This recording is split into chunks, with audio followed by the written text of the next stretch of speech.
Bienvenidos a esta presentación sobre bioestadística descriptiva para introducirnos o profundizar un poco más sobre este tema del uso de los índices estadísticos y métodos gráficos.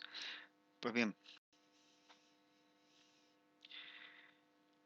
algo visualizado en el primer capítulo que se dejó, en el capítulo de estadística descriptiva, es que em, para lo que tenemos dos tipos de bioestadística. La descriptiva es la analítica. La descriptiva que nos permite, eh, como habíamos dicho, describir o caracterizar los fenómenos que estamos estudiando, las variables que estamos estudiando. Y la analítica que lo que nos permite hacer contestaciones a las preguntas: ¿qué probabilidad existe de que lo que encuentro y es descrito en mi grupo muestral, pues también lo puedo encontrar en la población general de la cual he extraído esta muestra de estudio? Pues bien, para el primer paso, que es describir el fenómeno, las estadísticas descriptivas hacen uso tanto de índices estadísticos como de métodos gráficos. Dentro de las medidas descriptivas tenemos medidas de tendencia central como media, promedio, mediana y moda, de posición, cuartiles, deciles, percentiles y de variabilidad como rango, variancia y desviación típica.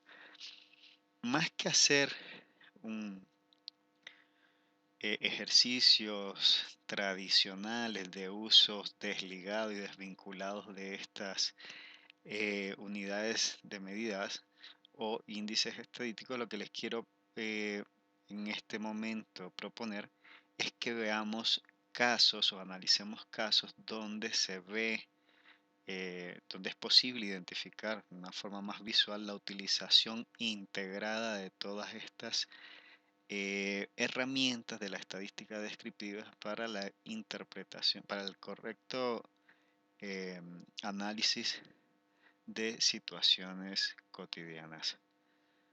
Como digo, me interesa que vean la parte de cómo se integran todas ellas en la, en la descripción de un fenómeno. Vamos a utilizar como caso conducente, digamos, el análisis, la utilización en este caso de dos recursos de medidas de tendencia central: la media, y a la par cómo se utiliza los términos relacionados de varianza y sobre todo de desviación estándar o de desviación típica asociado a esto que llamamos media o promedio.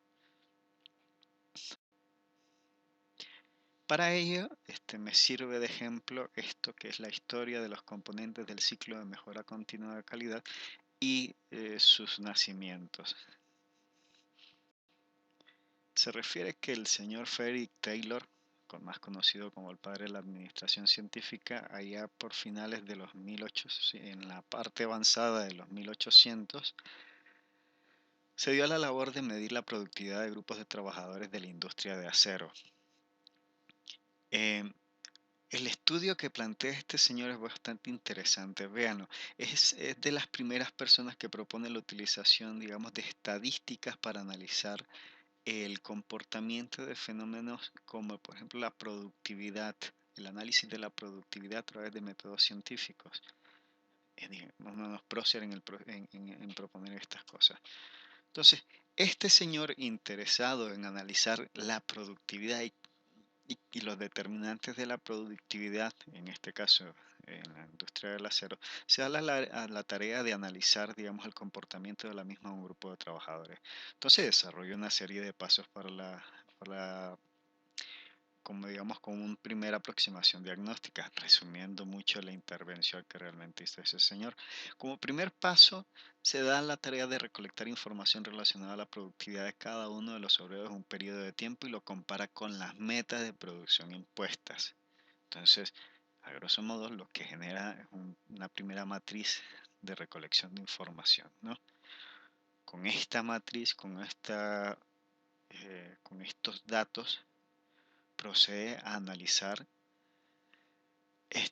a interpretar la información. Y miren ustedes, más que las tablas, lo que gráficamente se puede expresar acerca de los hallazgos de este señor. Identifica, creo que se mira el cursor, eh, que las metas propuestas, que hay unas metas propuestas, ¿no? Y a la hora de analizar el comportamiento de la productividad, miren lo que les sale. Les sale la ya conocida y tan famosa campanita de Gauss. Bueno, no le salió así tan perfecta, pero bueno, es lo mejor que pude hacer así con un PowerPoint. Y lo que le permite identificar este comportamiento que no se esperaba y lo que permite visualizar es, hay un grueso de trabajadores. Recuerden que lo que está debajo de esta curva representa área y el área es relacionada a porcentaje de fenómeno estudiado y en este caso es productividad, ¿no? Entonces, hay un alto porcentaje de los obreros que tienen valores de productividad que están alrededor de la meta propuesta, ¿no? Entonces, hay un área de productividad promedio. Entonces, cosas interesantes, claro, el tipo tiene también mucho conocimiento de estadística. Y entonces puede identificar lo siguiente. Alrededor de esta media, entonces hay una distribución de productividad normal que tiende a, digamos, a una distribución normal o de campana de Gauss, donde se identifica claramente, digamos, las siguientes características. Hay un grupo que que digamos, se distribuye su productividad a la izquierda y a la derecha de la meta propuesta y él describe un margen que va entre el espacio, aquel punto donde esta curva o esta campana de la curva, perdón, el techo de la campana, en el momento donde la curva se suaviza y se convierte de cóncava a convexa, o sea, en este punto, él traza una primera línea perpendicular que va hasta abajo. Lo mismo hace al lado derecho, ¿no? El punto de la curva donde se suaviza y pasa de cóncava a convexa, pasa otra perpendicular hacia abajo. Esto lo que deja es un área entre entre las dos paralelas que corresponde al 68% del área debajo de la curva, o sea, al 68% de la productividad graficada o estudiada. A estos puntos, que están tanto a la izquierda como a la derecha de la parte media, se le llama desviación estándar. Entonces, lo interesante de la media más más una desviación estándar a la derecha menos una desviación estándar a la izquierda, en una distribución normal se encuentra el 68%, se cuenta contenido el 68% del área debajo de la curva. Si el área de la curva entonces está relacionada en este caso a productividad, estamos hablando que hay un 68% de los trabajadores que desarrollan o que cumplen bastante aproximadamente lo propuesto por la meta, ¿no? Están distribuidos homogéneamente alrededor de lo que pide la meta. ¿Entre qué? Entre el valor medio y más menos una desviación estándar. Entonces, el 68% es una considerable cantidad, ¿no? Entonces, centra su atención, recuerda, estamos en 1800, que hay un grupo de trabajadores que cumplen por debajo de la media, por debajo de la meta. Y él utiliza las desviaciones estándar para identificar, digamos, aquellos comportamientos que él define como de bajo rendimiento. Bajo rendimiento cuando está por debajo de una desviación estándar a la izquierda de la media. Y hay aquí en el otro punto de inflexión donde de cóncava vuelve a suavizarse y se comienza a convertir, digamos, en una línea recta o en convexa, se halla una segunda desviación estándar. Entre menos dos desviaciones estándar a la izquierda más dos desviaciones estándar a la derecha, habitualmente en una distribución normal, se encuentra el 68, perdón, aquí no es el 68, es el 95% de los valores que están contenidos debajo de la curva. ¿Lo ven? Entonces, él puede identificar, digamos, la productividad esperada para el 95% de los trabajadores, también utilizando únicamente como referencia las desviaciones estándar identificadas a partir de la gráfica del comportamiento normal de productividad. Pues bien, ¿cuál es lo interesante de este asunto? Centra su atención, digamos, en aquel grupo de trabajadores que cumplen por debajo del estándar. ¿Se acuerdan? Desviación estándar, ¿no? Por debajo del estándar establecido, en este caso una desviación estándar, lo define como bajo rendimiento. 1850, 1870, 1880, la forma de actuar habitualmente los contratistas con este grupo de personas fue correrlos y echarlos. Pero bueno, esa fue la medida que adopta con ellos. Recordemos, seguridad laboral, beneficios laborales, por ese tiempo pues todavía se estaba luchando por ellos. Pero lo que más le interesa es que hay un grupo de personas que, a pesar de que la meta está propuesta, están por arriba del estándar establecido, por arriba de una desviación estándar. O sea, tienen una productividad en general mayor al estándar promedio. Y el estándar promedio estaba contenido entre estas dos desviaciones estándar. Vean cómo comienza a introducirse dentro de los vocablos de productividad algunos términos que son no solamente derivados del ámbito de las estadísticas. A este grupo que tiene una productividad por arriba del estándar le llama de alto rendimiento. Entonces, la pregunta que le nace es, ¿qué hacen estas personas si las condiciones laborales son las mismas? ¿Qué hacen y cómo se ingenian para producir más que el promedio? Para contestar esta pregunta, el señor Frederick Taylor se dio a la labor de hacer un segundo momento de indagación. Observó, identificó cuáles eran los trucos e innovaciones al entorno, a los medios físicos, a a los instrumentos y demás, que estas personas denominadas de alto rendimiento hacían en el ámbito de trabajo y que les permitía tener una productividad superior a al grupo de personas que tenían una producción alrededor del estándar o dentro del estándar, ¿no? Al ver, digamos, al identificar estos pequeños trucos, estas pequeñas estrategias utilizadas por estas personas, pues se dio a la tarea primero, uno, de identificarlas adecuadamente, cuáles eran esas estrategias, trucos e innovaciones. Dos, sistematizarlas. Ya no es algo exclusivamente de este grupo de alto rendimiento, sino a través de procesos de formación y de capacitación al personal, pues comienza a orientar, digamos, que el resto de de los obreros desarrollen este tipo de trucos, de pericias,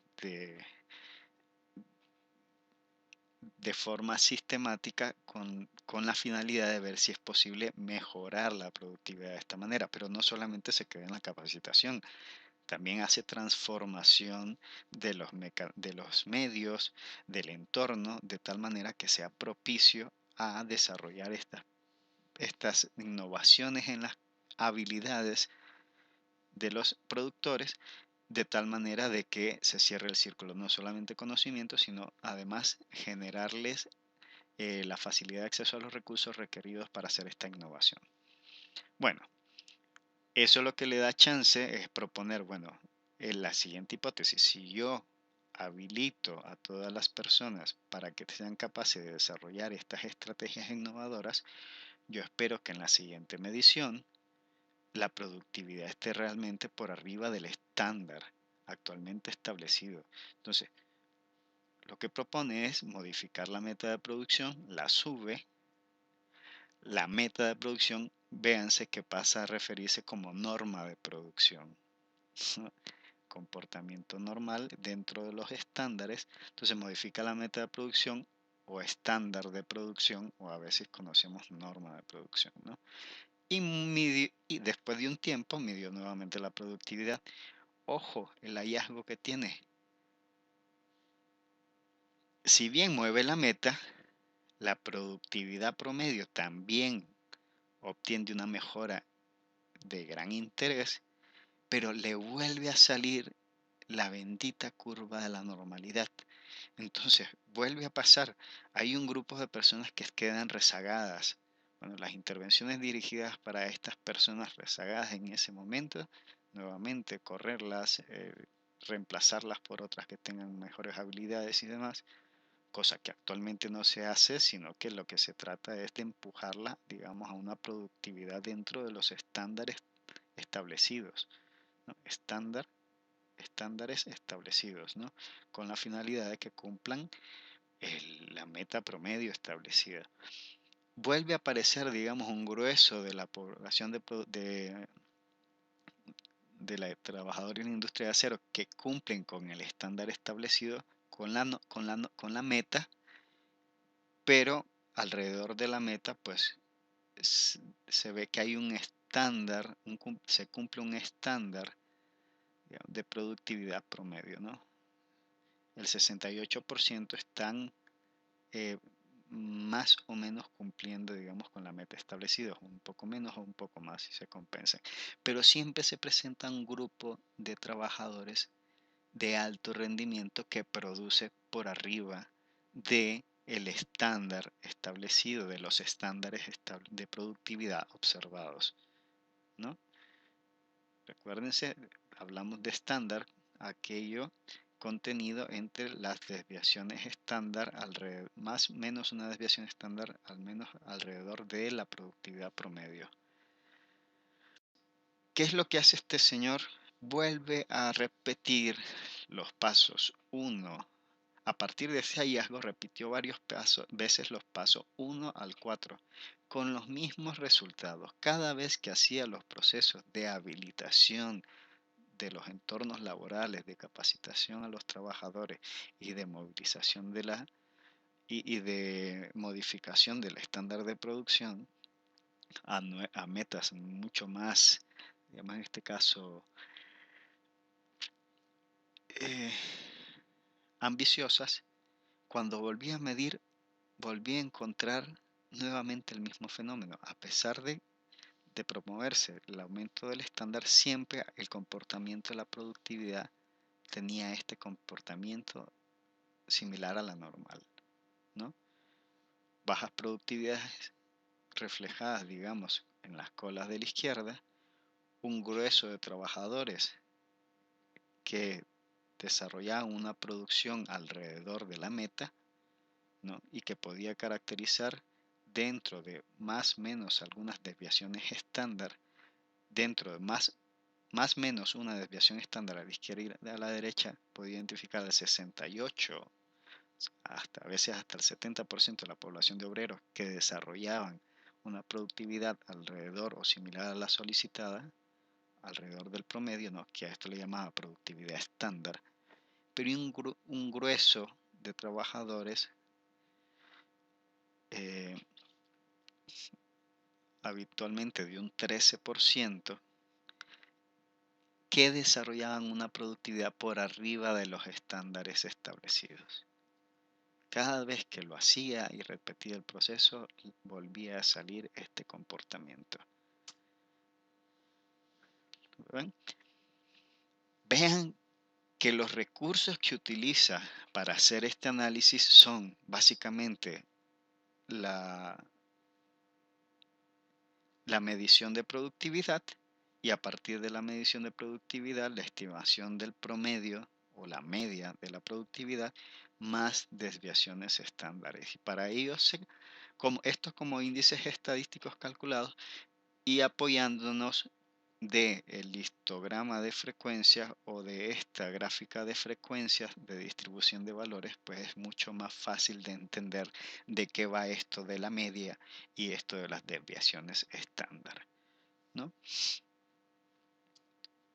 Deming en 1990, perdón, Deming, nacido en 1900 y muerto en 1993, denominó a este fenómeno ciclo continuo de la calidad. Vean, in- intervenciones que son factibles a realizar y que tienen eh, un impacto en la productividad y en la calidad de la productividad de una empresa. No habla solamente de capacitación, habla de habilitación a los entornos laborales, de tal manera que los operativos, los operadores o los trabajadores en este caso, tengan la facilidad de llevar a cabo las mejores prácticas relacionadas con formas de producción cada vez más eficientes.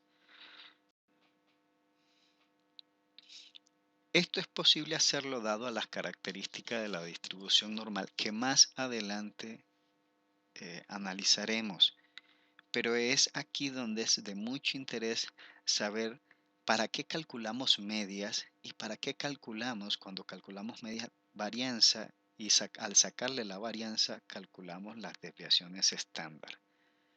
Al calcular desviaciones estándar y media en una variable cuantitativa continua, si llegamos a identificar que esta variable sigue un comportamiento similar a la normal, que es lo que estudiaremos en las próximas semanas, es posible entonces asumir que de la media más menos una desviación estándar, se aglomeran el 68% de los valores centrales contenidos en esta distribución de valores. Por ejemplo, tenemos aquí los valores de muchas variables habitualmente analizadas en biomedicina. Por ejemplo, valores de tensión arterial, de glucosa, de altura, peso, talla y demás. Vemos que habitualmente para estas variables hay una distribución bastante frecuente de valores alrededor del valor promedio, ¿no? Por ejemplo, el tema del peso, perdón, de la altura. 1,70 se dice como referencia estándar o promedio para un adulto joven, varón, ¿no? Eso no quiere decir que 1,70 vayamos a tenerlos todos, sino que sirve como valor de referencia y lo que hemos visto que siendo este valor promedio para la altura, alrededor de este promedio se distribuye el mayor porcentaje de valores de altura observados para el grupo de varones, por ejemplo, ¿no? Pero en esto, más o menos una desviación estándar, se aglomeran para muchas de estas variables el 68% de los valores observados.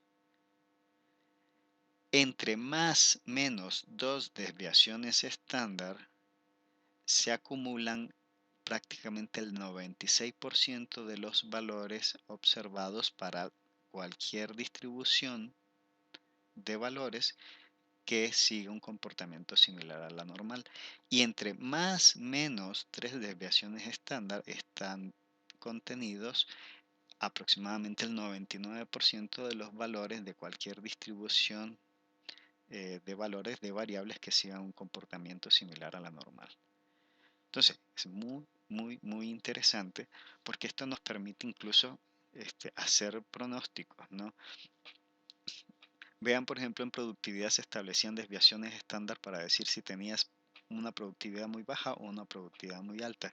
Pero esto en biomedicina también tiende a utilizarse muchísimo. Es a partir de este tipo de análisis de, por ejemplo, de valores fisiológicos como lo de la glicemia, que los científicos establecen cortes alrededor de los valores promedios para definir normalidad esperada de los valores bajo condiciones de funcionamiento normal. Entonces, esto nos apoya también para decir, por ejemplo, alrededor del valor promedio, en qué punto de corte comenzamos a identificar patologías tanto a la derecha por exceso como a la izquierda por defecto. en qué momento estas personas en general eh, pierden capacidades fisiológicas y tienden a comenzar a presentar enfermedades por la izquierda y por la derecha, ¿no? Entonces se hacen los puntos de corte y se establecen áreas de rangos de normalidad, ¿no? Bueno, un poco es para explicar el concepto de media y desviaciones estándar y algunas de las aplicaciones que puede tener, digamos, en la vida cotidiana. En este caso lo hemos visto ejercicio de un caso de análisis del comportamiento del fenómeno de la productividad. Aquí una discusión muy interesante. Vean lo que estaba haciendo Taylor. No, en un primer momento cuantifica la productividad y a partir únicamente de una exploración sencilla de valores promedio, es decir, estimación de media y de dispersión de los valores con respecto a la media, es decir, cálculo de las desviaciones de estándar, ¿no? Puede caracterizar productividad. Y esto es aplicación del método cuantitativo de la bioestadística, ¿no? Del método descriptivo de la bioestadística. Pero a su vez, una vez que identifica trabajadores con alto nivel de productividad, se da la tarea de observar, de identificar y verificar las estrategias de organización de las tareas, actividades en los grupos de trabajadores, de estas innovaciones que estos grupos de trabajadores de alto rendimiento ejercen y que son los que le permiten generar esta productividad por arriba del estándar. Y esto es más bien la aplicación del método cualitativo. Observación, verificación de estrategia, dialogar, visualizar, ¿no? Entonces, en este tipo de intervenciones es fácilmente identificable que la aplicación combinada de ambos métodos, tanto cuantitativos como cualitativos, tiende a dar resultados y frutos altamente eh, eh, de gran calidad y de gran impacto. Es más, en este ejemplo es posible identificar que solamente haber utilizado uno de los métodos sin haber utilizado el otro como complementariedad, pues los resultados hubieran sido dudosamente tan buenos como los que obtuvo Taylor. Y espero que este tipo, digamos, de ejemplos sirva para abonar un poquito a esta discusión de cuál método es el más importante para describir la realidad o fenómenos de la vida que nos son de interés, el quanti o el quali. Como me decía uno de mis maestros, ante la disyuntiva, la copulativa. Cuando tenemos dos alternativas a escoger, tratemos de juntarlas y veremos que realmente, que muchas de las veces se cumple, que los resultados tienden a ser mucho más novedosos y tienden a potencializarse que aplicar un método o una estrategia únicamente.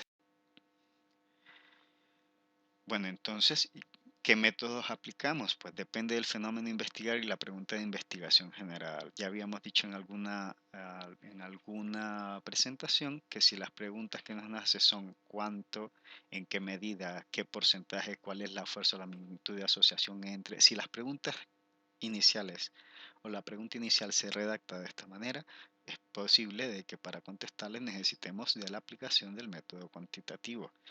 Mientras que si lo que estamos intentando responder es a preguntas relacionadas de cuáles son las percepciones, las actitudes, las representaciones, las cualidades, las interpretaciones, las consideraciones, las innovaciones desarrolladas, los niveles de consenso, que el estudio de este tipo de fenómenos no sea necesariamente tan fácil de hacer a través de métodos cuantitativos, mientras que a través de los métodos cualitativos se estudian mucho mejor. Hasta aquí la presentación. Y lo que quiero es que ustedes resalten de acá la aplicación de los estadísticos media y desviación estándar para la descripción de un fenómeno y cómo visualmente qué es lo que es la media y cómo identificar qué es la desviación estándar y qué es lo que describen ambas medidas se visualiza mucho mejor si tenemos un buen gráfico de soporte. Hasta acá la presentación.